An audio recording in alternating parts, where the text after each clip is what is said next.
ni como militantes. No tendrán capacidad de decidir absolutamente nada, decía hoy Rodolfo Machaca, un dirigente quien además ha insistido en que Luis Arce y David Choquehuanca pueden asistir a este congreso en la Ocaeña, pero no tendrán capacidad de decidir nada sobre lo que allí se resuelva, particularmente en torno a lo que serían las elecciones de cara al año 2025. Hay denuncias de corrupción en el Tribunal Supremo de Justicia. Uno de los magistrados ha dicho que si nadie denuncia, él personalmente va a denunciar. Y es que a tan solo unos meses de que entreguen sus cargos, los escándalos de corrupción parecen multiplicarse en el máximo Tribunal de Justicia, en el Tribunal Supremo de Justicia en la ciudad de Sucre. En otro ámbito de noticias, también relacionado con el órgano judicial, un juez en Santa Cruz es detenido en presunto estado de ebriedad y detenido también por presunta aportación de armas, aunque su abogado defensor asegura de que su cliente se dedicaba solo a hacer tiro deportivo. Se encuentra aprehendido y está próximo a ser puesto a disposición de uno de sus colegas, un juez cautelar, quien podrá definir cuál es su situación. Hay quienes están pidiendo que sea procesado no solo por la vía penal, sino disciplinariamente a raíz de la reincidencia en escándalos de esta naturaleza por parte de un operador de justicia en Santa Cruz. Comenzamos a informar y hablamos acerca del transporte público porque resisten a una ley municipal emitida por el alcalde Johnny Fernández que establece que a partir de noviembre próximo tendrán que retirar sus unidades de transporte del centro de la ciudad capital. Los transportistas lo rechazan y están exigiendo anular la ley 1216 referida a este tema. El lunes iniciaron la toma del acceso principal a la Quinta Municipal, donde tiene su oficina el mismo alcalde Johnny Fernández. Y hoy, que se cumple el segundo día, han dicho que esta toma será indefinida hasta que el municipio dé un paso atrás. No hay voluntad del alcalde el segundo día, que estamos con la medida de hecho, con la disculpa a la población, porque estamos pidiendo que se derogue la ley 1216, una ley que no nos da seguridad jurídica. Lo único que buscamos es seguridad jurídica y el compromiso que hizo el alcalde con el sector. Entonces no va a parar nuestra medida hasta que haya la seguridad jurídica. No descartamos ya del día de mañana bloquear otras avenidas principales de la ciudad de Santa Cruz. No descartamos llegar a eso. El día de mañana ya vamos a analizar qué vía más podemos bloquear. El alcalde se había comprometido también a retirar los cordones del BRT. Han pasado más de 2 años, su gestión no ha retirado ni un cordón. También le exigimos que cumpla su palabra y que retire todos esos muros de los cordones que orina caos vehicular, trancaera, un perjuicio para toda la población.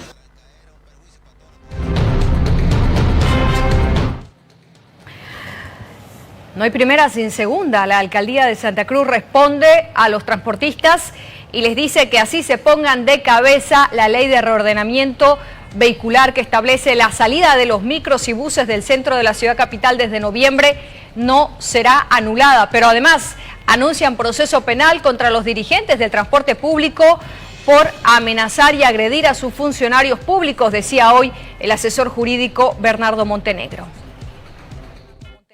Del derecho a la protesta que puede tener el señor Mario Guerrero y su sindicato, la verdad que el día de hoy han sobrepasado todos los límites, afectando el derecho al trabajo de todos los funcionarios de la Quinta Municipal, amenazando a la gente, agrediendo a la gente, ingresando de una manera violenta a las oficinas.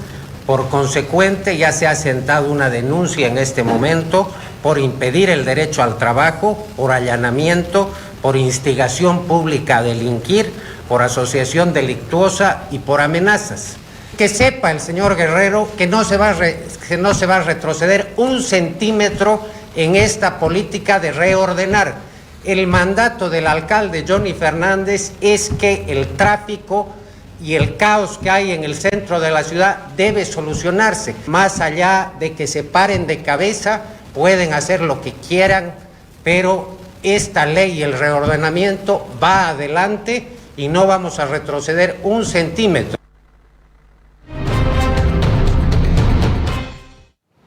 Entre tanto, el Consejo Municipal, a través de uno de los concejales de Comunidad Autonómica, Federico Morón, ha hablado de que es el alcalde Johnny Fernández quien debe reunirse no con solo los dirigentes de transporte que lo sigan a él, sino con todos y no establecer una dictadura de solo estar con sus simpatizantes.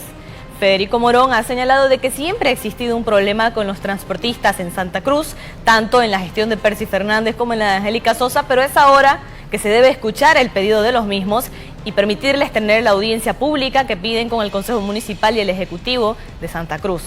Federico Morón ha señalado que aún así se debe hablar con todos los transportistas, ya que día a día se arriesga la vida de todos los residentes del departamento y de la ciudad de Santa Cruz, y que también se debe poner las cartas sobre la mesa sobre las falencias y las cualidades que tendría este sector.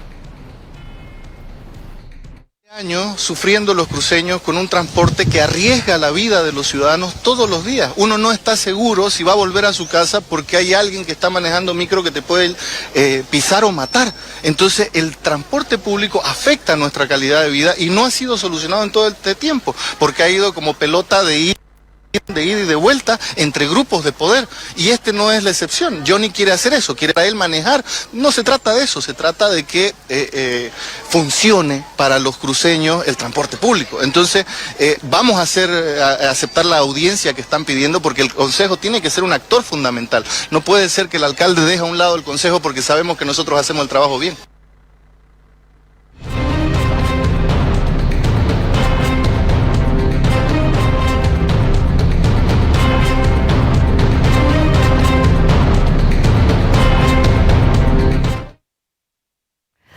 Cambiamos el ámbito informativo y nos referimos a toda la polémica que ha desatado el tramo número 2 para la construcción de la ruta Buenavista-Las Cruces, departamento de Santa Cruz.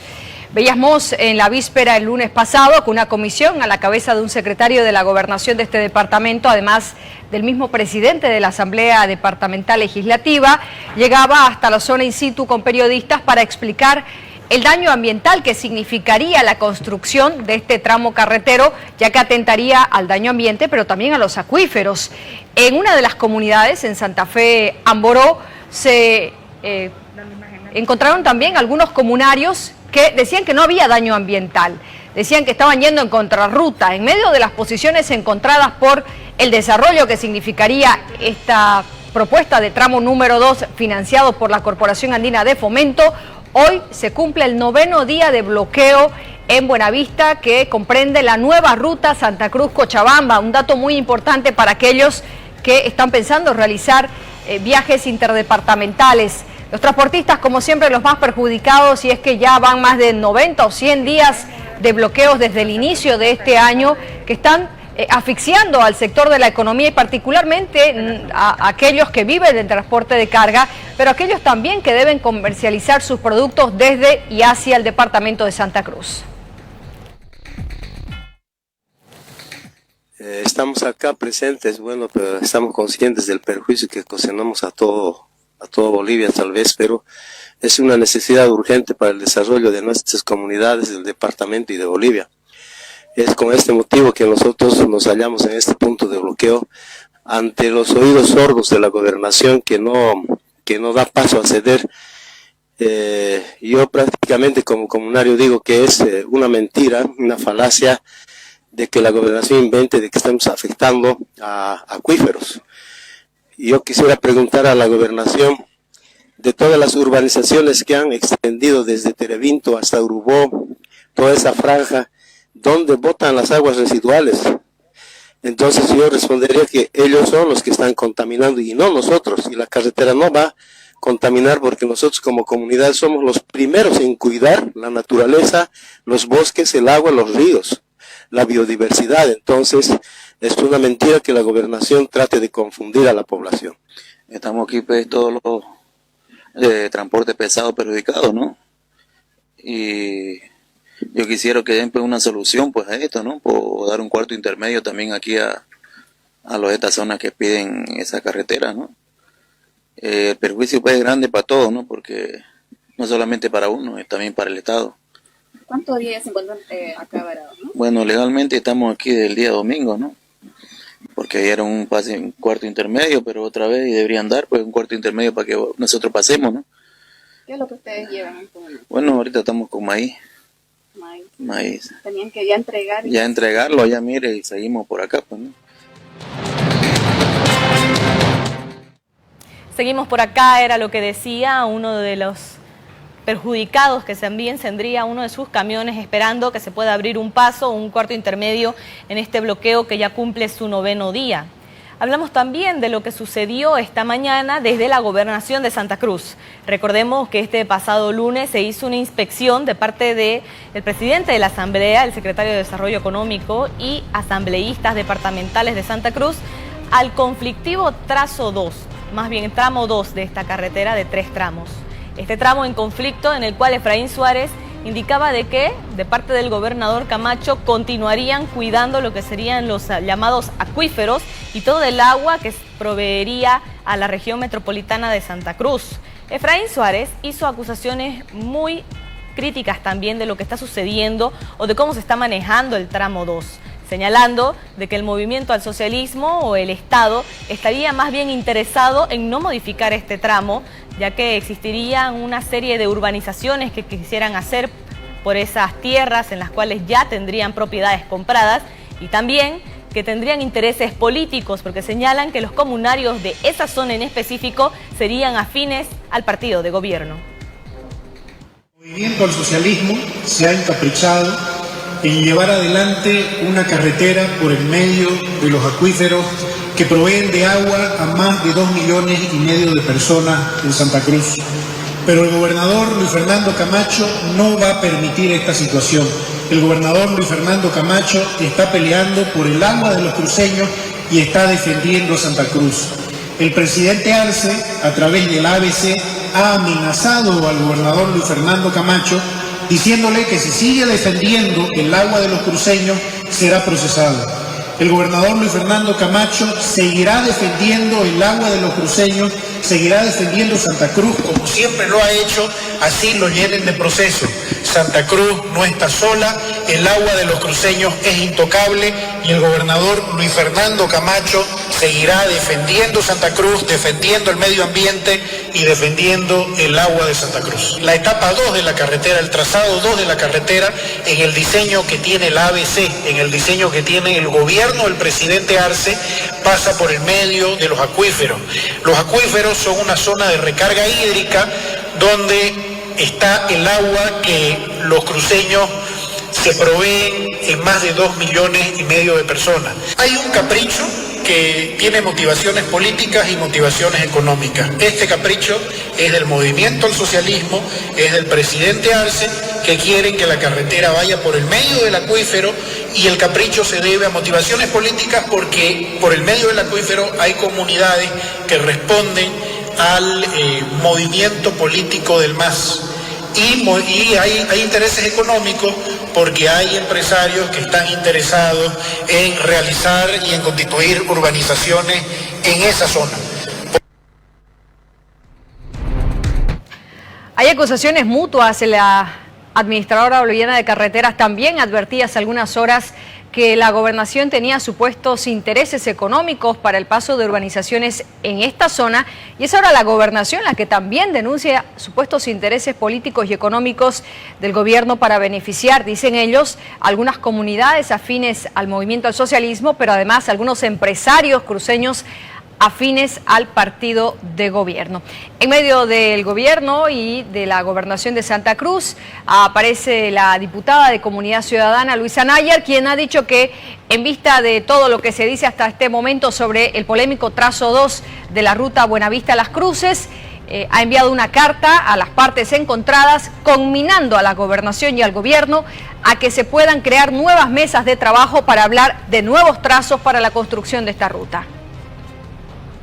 De Comunidad Ciudadana hemos decidido enviar las conminatorias correspondientes al ministro Edgar Montaño, al señor Henry Nina, al ingeniero René Solano, director regional de la ABC Santa Cruz, como también al gobernador Luis Fernando Camacho, a efectos de ¿qué? De que se pueda llevar adelante la disolución y se deje sin efecto el convenio suscrito entre la gobernación cruceña y la ABC para la construcción del tramo carretero Santa Cruz, Las Cruces, Buenavista, toda vez de que existe dentro de este convenio la cláusula 12ª, toda vez de que no ha existido una concertación entre estos jefes de unidad, También dentro de estas notas de conminatoria de disolución de este convenio, lo que estamos exigiendo es que se lleve adelante la implementación de nuevas mesas técnicas.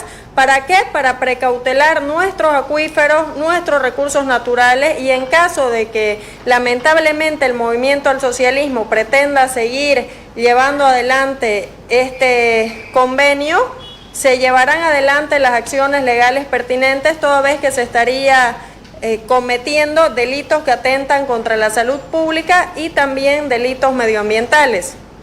Sin embargo, debemos hacer notar de que lamentablemente dentro de este convenio han existido metidas de pata. Han existido metidas de pata, ¿por qué? Porque resulta ser que en la cláusula 9, dentro de las obligaciones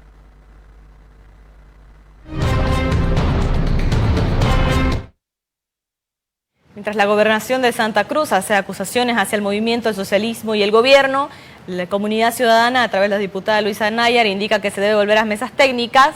El MAS, a través del senador evista William Torres, ha señalado de que serían parte de los funcionarios de la Gobernación y los cívicos quienes en realidad tendrían propiedades o tierras alrededor o circundante a lo que sería el tramo carretero número 2. William Torres ha indicado que de manera sesgada se pone como excusa el tema de los acuíferos y que en realidad también tendrían intereses económicos de parte de la gobernación del departamento de Santa Cruz. Que entre las propuestas presentadas por la gobernación, a las propuestas caracteriza los intereses económicos. Está claro que la gobernación ha hecho una especie de desprecio a los intereses colectivos de nuestro departamento, porque si pensaran en nuestro departamento, el tramo kilómetro 13 de La Guardia hasta Buenavista seguramente ya habría sido viabilizado.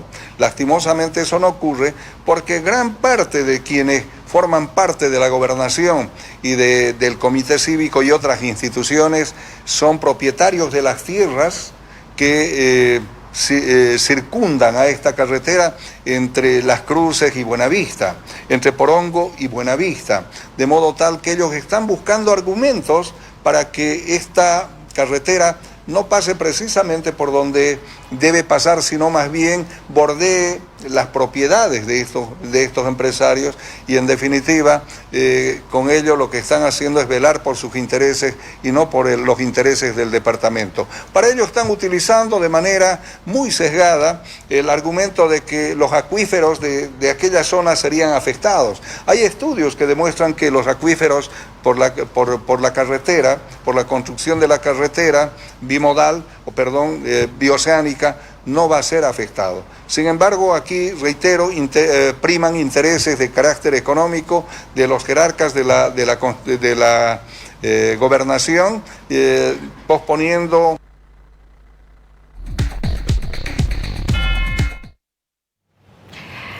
Entre tanto, el presidente del Comité Cívico Pro Santa Cruz, y siempre hablando de polémico tramo 2 de la ruta Las Cruces-Buenavista o Buenavista-Las Cruces, ha dicho hoy que el gobierno le está apelando. Ha negado que existan supuestos intereses de este sector para la construcción de un tramo diferente y es más, ha dicho que la gobernación de Santa Cruz ya ofreció otras opciones de tramo 2 que serían mucho más económicas incluso que la propuesta por la administradora boliviana de carreteras. Larash ha dicho que el tramo Huendá-Urubó no es viable, pues estaría afectando a 2.5 millones de habitantes de la zona metropolitana de Santa Cruz en lo que tiene que ver con el abastecimiento de agua. Análisis de escuchar a expertos en el tema, hemos manifestado ya una posición. La carretera debe construirse, pero no por la zona que corresponde a la UCPN Huendá-Urubó. En ese sentido, entendemos la gobernación ha ofrecido alternativas para la construcción de ese tramo, incluso más baratas que las que el gobierno nacional insiste en llevar adelante. Y bueno, reitero la posición de no construir el tramo carretero por ese sector y además la defensa férrea del comité en ese sentido. Un pretexto de desarrollo para un sector de la población, estar por encima de la salud pública de todos los habitantes de la región metropolitana. Más de 2,5 millones de habitantes. Por 80 kilómetros de asfalto, o sea, le están pelando. la defensa de la UCPN Wendaura Urubó es vital para la salud pública de todos nosotros, los que vivimos en Santa Cruz de la Sierra y los municipios aledaños, reitero, de la zona metropolitana. El gobierno va a hacer todo lo posible y lo imposible por llenarlo de juicios al gobernador, y eso ya lo debemos asumir todos, y entiendo que el gobernador lo ha asumido en su posición de defender intransigentemente los intereses de Santa Cruz, situación que además saludamos.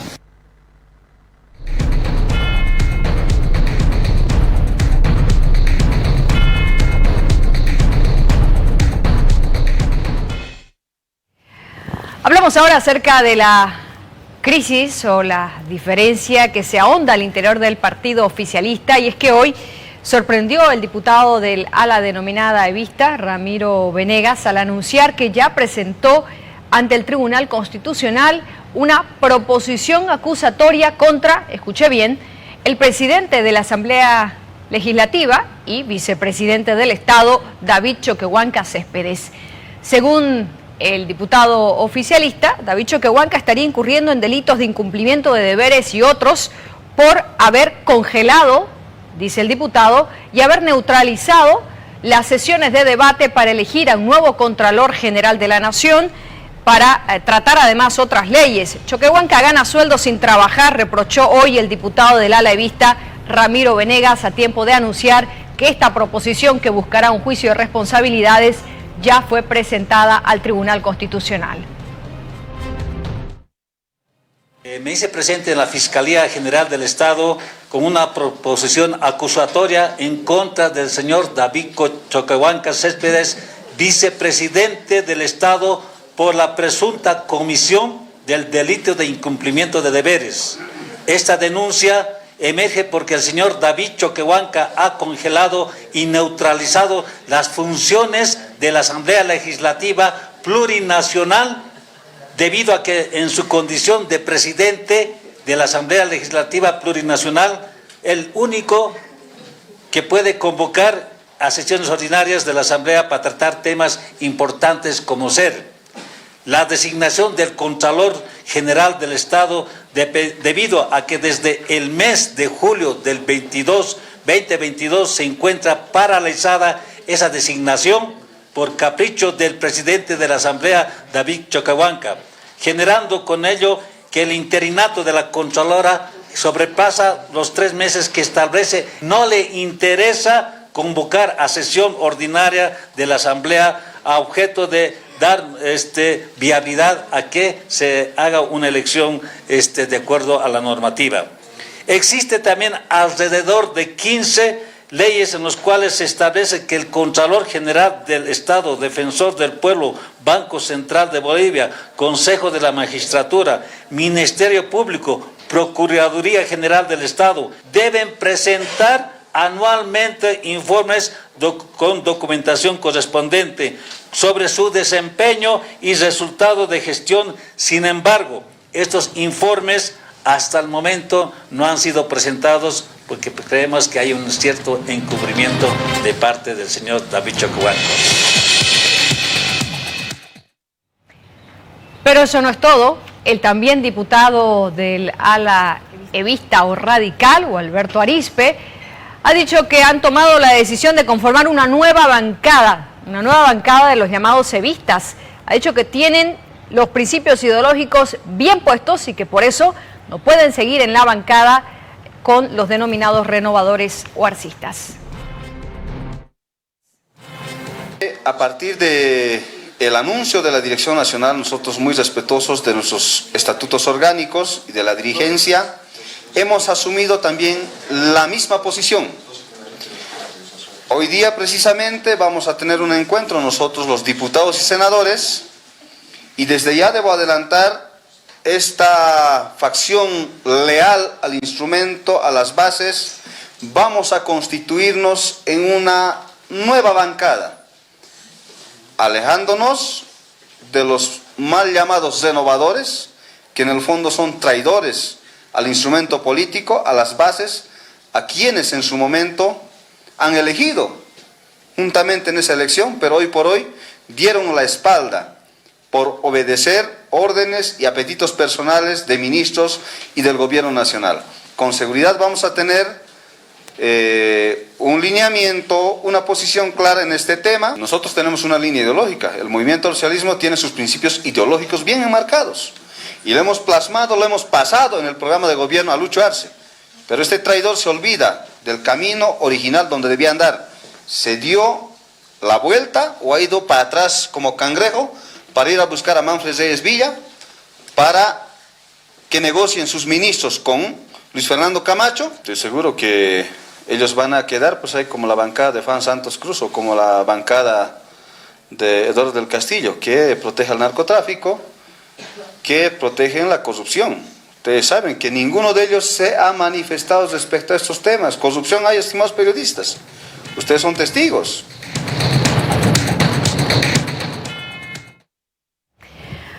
Sumado a estos anuncios de proposición acusatoria y de nueva bancada del ala evista que se separaría de los denominados arcistas o renovadores, casi de forma simultánea o paralela, la dirigencia del MAS y PSP brindaba una conferencia de prensa a través del dirigente Rodolfo Machaca, en la cual ratificaban la desvinculación del gobierno, pero además anunciaban que el presidente Luis Arce y el vicepresidente David Choquehuanca serán invitados al Congreso extraordinario en la Ucaeña, pero solo como invitados, sin ninguna capacidad ni poder de decisión. Ya lo hemos desvinculado del gobierno, decía el dirigente Rodolfo Machaca cuando brindaba esta conferencia de prensa. Nosotros, quizá por respeto, como cualquier mandatario, lo vamos a invitar, pero de parte del Congreso ya no van a ser. ¿Verdad? Entonces, no como congresista. Ya no como congresista. Bueno, como mandatarios en un estado, por respeto vamos a invitar. Ya después, más allá, nosotros no podemos decidir por ellos. Pero no toman decisiones. No van a tomar decisiones. Ya en nuestro comunicado comunicado a la Dirección Nacional del MAS, ya nos hemos desvinculado del gobierno. Porque el gobierno está gobernando para los narcotraficantes, para los corruptos. Y no podemos tolerar. Sin embargo, nuestras autoridades electos, también las bases, los militantes, tienen que darse cuenta con las acciones que ha mostrado la deslealtad al hermano Evo. Eso ha demostrado traición. Traición a los principios del estatuto. Por eso, las autoridades electos, ellos también tienen que darse cuenta. Decimos a su conciencia. Es más, los parlamentarios, ante violación de los hechos sucedidos que ha pasado, deben iniciar una investigación estricta a los autores. Por esa razón queremos decir de que ya nos hemos desvinculado del gobierno actual.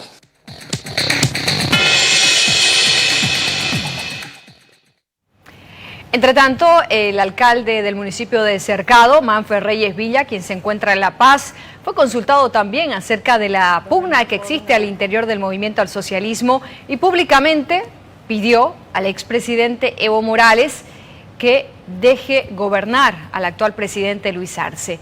A criterio del alcalde cochabambino, Evo Morales está desesperado por retomar el poder. Eso nos preocupa a Bolivia porque obviamente esa confrontación hace que no haya una buena gobernabilidad, pero también aquí hay una desesperación de un gobierno anterior, en este caso Evo Morales, en su desesperación de tomar otra vez el poder, no le importa atacar a su propio gobierno, a su propio partido. Entonces ojalá que estas cosas puedan cambiar, que dejemos gobernar.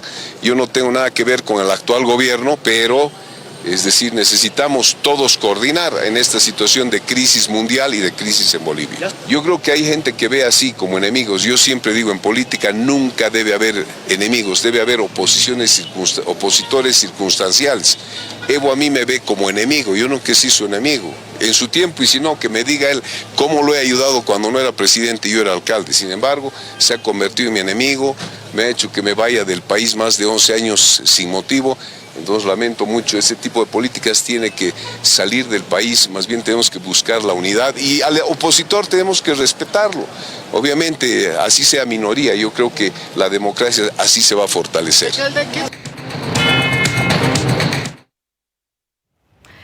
Volvemos a hablar de la dirigencia del MAS y PSP porque públicamente han pedido este martes desde la ciudad de La Paz que el Tribunal Supremo Electoral pueda aprobar la supervisión al Congreso de la Ucaeña, y es que aparentemente hay temor de que allí puedan desencadenarse escenarios de violencia u otros que puedan amenazar la prosecución de un encuentro como este.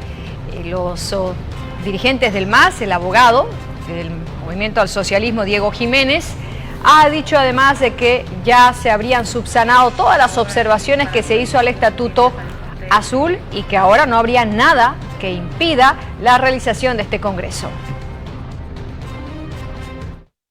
Que el día de hoy, en mi condición de delegado político nacional de la Dirección Nacional del MAS y PSP ante el órgano electoral plurinacional, hemos presentado una tercera reiterativa a la sala plena del Tribunal Supremo Electoral para que, ya habiéndoseles cumplido el plazo para darnos una respuesta, ellos tomen una determinación para aprobar la supervisión a nuestro 10º Congreso Nacional Ordinario, que está programado para llevarse adelante el 3, 4 y 5 de octubre en la localidad de La Ucaeñe, en el departamento de Cochabamba.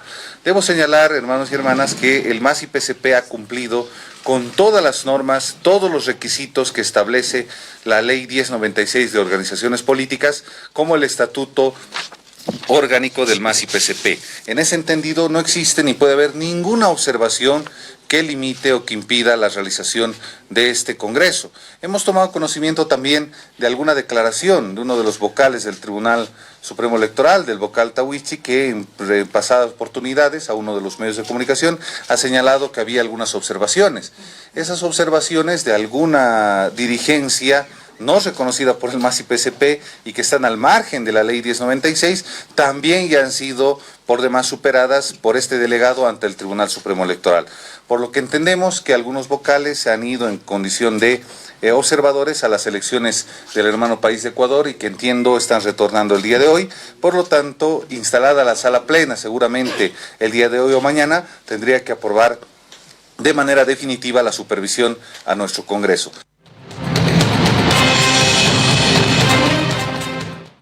Lo que sucede dentro del movimiento al socialismo continúa dando mucho de qué hablar. Entre tanto, las acusaciones van y vienen. Esta vez es contra el diputado evista Gualberto Arizpe, quienes lo habrían señalado de tener algún vínculo con el narcotráfico luego de que lo acusaran de dejar ingresar a la Asamblea Legislativa Plurinacional al dirigente de la UPEA vinculado con el narcotráfico, Diego Quispe Siñani. Es ahora el diputado de Comunidad Ciudadana, Ingvar Elefsen, quien ha acusado al presidente del Senado, Andrónico Rodríguez, de estar encubriendo al narcotráfico al no permitir o no dar un espacio a poder presentar las cámaras de seguridad, donde asegura que el diputado Arizpe habría dado su credencial para que Diego Quispe Siñani, este dirigente de la UPEA que había sido vinculado por narcotráfico, pueda ingresar y pasearse por todo el legislativo sin ningún tipo de seguridad o ningún tipo de control. Comunidad Ciudadana acusa ahora a Andrónico Rodríguez de estar encubriendo lo que habría sucedido con el evista. El ingreso de esta persona fue a las 2:30 de la tarde, su salida fue a las 5, la tenemos por declaraciones de personas que lo vieron salir. En todo caso, hay un claro encubrimiento del presidente de la Cámara de Senadores, Andrónico Rodríguez, que ya lleva 6 días y no ha entregado las filmaciones de las cámaras. Estamos hablando de que ha estado ese señor varias horas. Si ha estado con el diputado Arizpe solo unos minutos entregando documentación, el resto del tiempo, ¿con quién se reunió? Deje de encubrir a presuntos narcotraficantes, señor Andrónico. Deje de encubrir. Se saca fotos con ellos. Ya, lo entendemos, pero no encubra.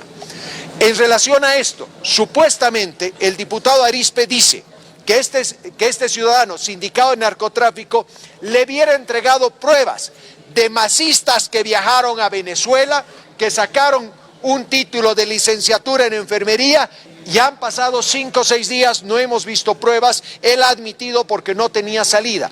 Pero las pruebas correspondían al presidente del Senado que las entregue. Si tuviéramos las filmaciones podríamos saber a ciencia cierta. Las declaraciones de una de las personas que me han comentado es que el diputado Arizpe le pasó su credencial a una señorita y esa señorita le pasó a este señor Diego Quispe. En todo caso, esperamos las filmaciones para poder dar constatación a esto. Hay encubrimiento, hay más de 2 horas que estuvo dentro ese señor de la Asamblea. ¿Con quiénes más se reunió? Ya tenemos uno, diputado Arizpe, ya tenemos un tema. Los narcotraficantes vienen a hacer denuncias acá. Este pasado lunes, Gualberto Arizpe habría indicado de que nadie sabe con quién se reúne, sino que él solo estaba hablando con este dirigente de la OPEA, atendiendo una serie de denuncias de corrupción dentro de la Universidad Pública del Alto. Sin embargo, Gualberto Arizpe ha vuelto a salir a la palestra el día de hoy y ha indicado que ellos no tienen un equipo de inteligencia para conocer de qué tipo de delitos o de qué están siendo investigadas las diferentes personas que vienen a entregarles a ellos denuncias. Ha señalado que en su papel como diputado nacional debe ser parte de quien reciba estas denuncias para poder investigarlas, pero que no conoce seriamente porque no tiene un equipo que lo ayude o lo acompañe para entender que estas personas pueden o no estar vinculadas a ilícitos. Simplemente Gualberto Arizpe reitera muchas veces que él no cuenta con un equipo de inteligencia para conocer a cada persona que viene a presentarle una denuncia. Cuando hay gente que me llama, me manda mensaje, por ejemplo, voy a recibir a otros hermanos que van a visitarme, vengan, si tienen alguna documentación, información, yo los escucho. Pero uno no tiene pues un equipo de inteligencia para saber quiénes vienen, quiénes están llegando a la Asamblea o quiénes están en La Paz, quiénes le llaman al diputado Arizpe. Desde ya, con la advertencia, vamos a tener muchísimo más cuidado a partir de ahora. Esa comisión que habría ingresado a la Asamblea Legislativa, en el cual yo dije claramente de que sí, hemos recibido una denuncia y que también les prometí que hoy, ayer dije que mañana o pasado vamos a presentar, los cuales tenemos listos toda la documentación que se va a presentar al Ministerio Público como denuncia está acá, pero además de ello, estas son las pruebas que hemos recibido de parte de esa denuncia. Ese día, cuando me solicitó una compañera y que vino con 2 personas acompañadas. Uno no sabe quiénes vienen a visitarlo, pero sin embargo, el tema central tengo aquí apuntado como ayuda a memoria y quiero dar lectura para que se pueda entender de una mejor manera. Primero, se tiene que el señor Carlos Condori Titirico, actual rector de la UPEA, no denunció las irregularidades que existió en la extensión de títulos profesionales de revalidación a personas que estudiaron en el extranjero, ELAM, en La Habana, Cuba, Venezuela y otros países en la gestión 2021. Tanto se presume que existiría una asociación delictuosa dentro de la universidad.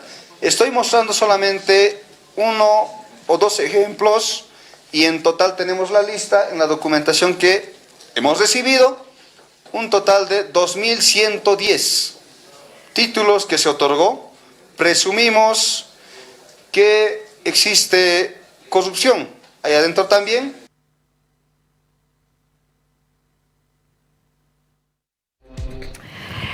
Cambiamos el ámbito informativo y nos referimos ahora a la sentencia condenatoria que ha sido dictada la mañana de hoy contra el expresidente del Comité Cívico Pro Santa Cruz y además exalcalde de esta ciudad, Rómulo Calvo.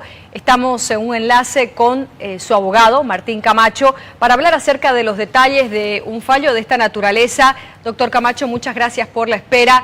Decíamos que se informaba hace minutos nada más sobre una sentencia condenatoria contra Rómulo Calvo en un proceso que data además de hace aproximadamente 18 años. ¿Podría usted de manera precisa resumirnos un poco de qué se trata este proceso y la condena que ha recibido el ex cívico?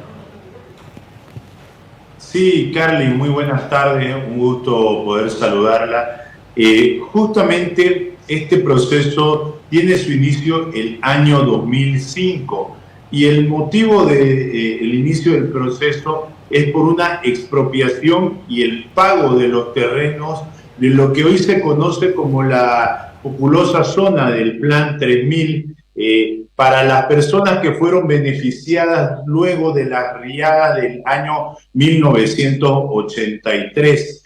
Lo que se discute es el proceso de expropiación y además se discute, Carly, el pago a los propietarios originales de los terrenos de lo que hoy es el Plan 3000. Justamente hoy con esta sentencia condenatoria se estaría dejando prácticamente en una situación de calle a las más de 3.000 familias que se beneficiaron en estos terrenos desde el año 83. Cabe recalcar que durante 40 años, desde el 83 hasta la actualidad, estas personas han vivido en el lugar y que el año 2003 fueron el alcalde Roberto Fernández y en su calidad de alcalde interino, el doctor Rómulo Calvo Bravo, los que lograron perfeccionar en beneficio de estas personas y en beneficio del municipio cruceño, por fin los derechos propietarios de estas más de 3.000 familias.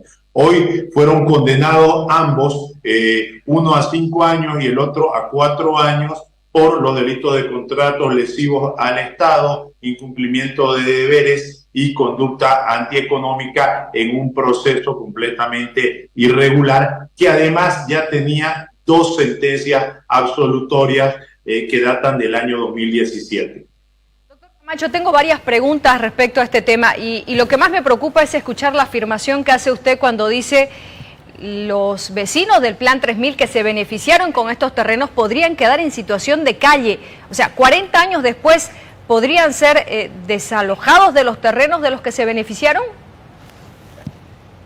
Justamente si el proceso de expropiación el día de hoy ha sido producto o a raíz del proceso de expropiación hoy se ha dictado una condena, entendiendo que todo el proceso que data de más de 40 años, desde el año 83, ha sido irregular, por lo tanto hay una condena por contratos lesivos al Estado, estaríamos hablando de que no solamente el pago, sino toda el trámite, que no lo iniciaron ni Roberto Fernández ni Rómulo Calvo, sino fueron ellos los que lo concluyeron, fuese irregular. Entonces habría que revertir no solo el pago, sino la expropiación, primero el pago, los avalúos y además el trámite de la expropiación hasta el propietario original. Entonces, evidentemente estaríamos hablando de que van a perder no solo su derecho propietario, sino además su posesión.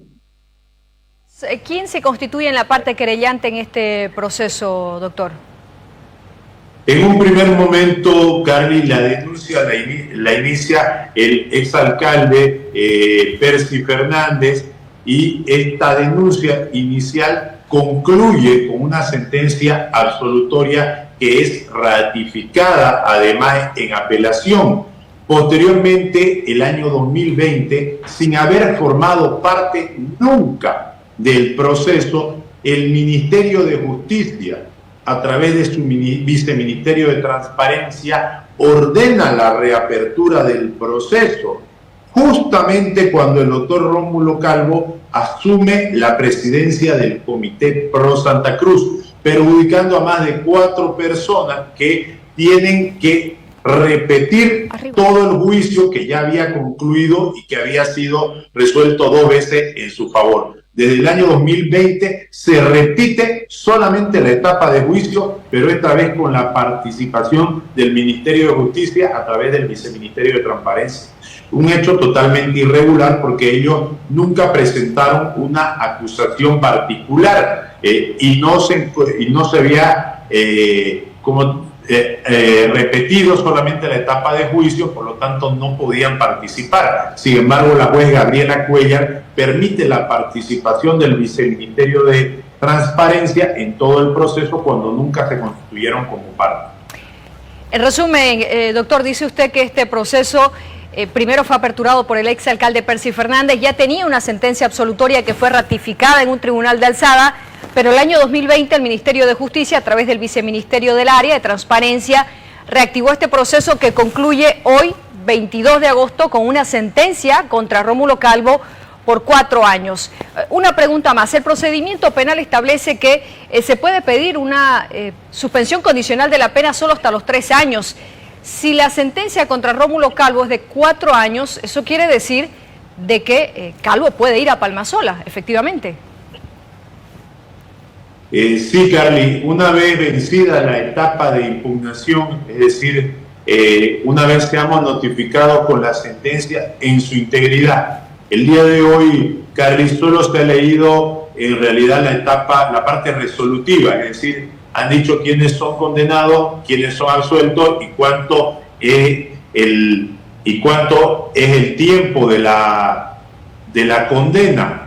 El día viernes se leerá la sentencia en su integridad y a partir de ahí tenemos 15 días para presentar el recurso de apelación que luego debe resolverlo una sala penal de turno. Nosotros confiamos en que el Tribunal Departamental va a revocar esta irregular resolución, pero mientras tanto se mantiene la sentencia en suspenso, no se puede ejecutoriar la condena en todo caso. Doctor Camacho, muchas gracias. Solo para terminar, ¿cuál fue la primera impresión de Rómulo Calvo después de conocer la sentencia en breve antes de su lectura completa el viernes? Bueno, en realidad de sorpresa, de molestia para todas las partes, porque creemos primero que no deberían considerarse nuevos aspectos que no hubieran sido presentados como prueba con anterioridad. Como le decía Carly, solo se ha repetido el juicio, no se ha repetido la etapa de investigación. La presencia del Viceministerio de Transparencia es la que le da un trasfondo político y de persecución política contra los hoy condenados justamente ante una etapa próxima a la preelectoral y además justamente ante la presencia de un expresidente del Comité Pro Santa